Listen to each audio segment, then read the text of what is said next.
കേരളം ഇപ്പോൾ ഏറ്റവുമധികം ചർച്ച ചെയ്യുന്നത് നിമിഷപ്രിയയുടെ വിഷയമാണ്.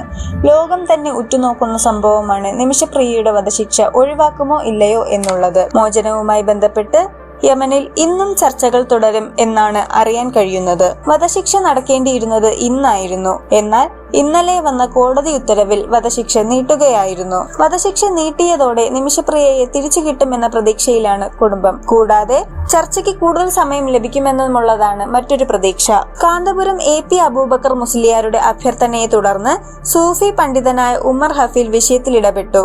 കൊല്ലപ്പെട്ട തലാലിന്റെ കുടുംബവുമായി ഉമർ ഹഫീലിന്റെ പ്രതിനിധികൾ ചർച്ച നടത്തുകയാണ്. വിദേശകാര്യ മന്ത്രാലയവും സർക്കാർ തലത്തിൽ സാധ്യമായതെല്ലാം ശ്രമിക്കുമെന്ന് ഉറപ്പു നൽകിയിട്ടുണ്ട്. രണ്ട് കാര്യങ്ങളാണ് വധശിക്ഷ ഒഴിവാക്കുന്നതിന് വേണ്ടത്. അതിൽ ഒന്നാമത്തേത് തലാലിന്റെ കുടുംബം ചർച്ചയ്ക്ക് തയ്യാറാവണമെന്നതാണ്. അത് ഇപ്പോൾ സാധ്യമായിരിക്കുന്നു. ഇനിയുള്ളത് തലാലിന്റെ കുടുംബം മാപ്പ് കൊടുക്കണം എന്നതാണ്.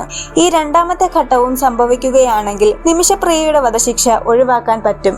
എന്നാൽ നിമിഷപ്രിയയ്ക്ക് ദൈവ നിയമപ്രകാരം ശിക്ഷ കിട്ടണമെന്ന് തലാലിന്റെ സഹോദരൻ അബ്ദുൽ ഫത്താർ മഹദി രാജ്യാന്തര മാധ്യമത്തോട് പറഞ്ഞു. കേസിൽ വിട്ടുവീഴ്ചയ്ക്കില്ല എന്നതാണ് തലാലിന്റെ കുടുംബക്കാരുടെ ഇപ്പോഴത്തെ തീരുമാനം. പക്ഷേ തുടർച്ചയായ ചർച്ചയിൽ നിമിഷപ്രിയയ്ക്ക് മാപ്പ് കിട്ടുമെന്ന പ്രതീക്ഷയിലാണ് കുടുംബം. അതിനുവേണ്ടി തലാലിന്റെ കുടുംബവുമായി ഇപ്പോഴും ചർച്ച നടക്കുകയാണ്. ചർച്ച വിജയിക്കും എന്ന പ്രതീക്ഷയിൽ നിമിഷപ്രിയയുടെ നാട്ടുകാരും കുടുംബവും ഇപ്പോഴും കാത്തിരിക്കുകയാണ്.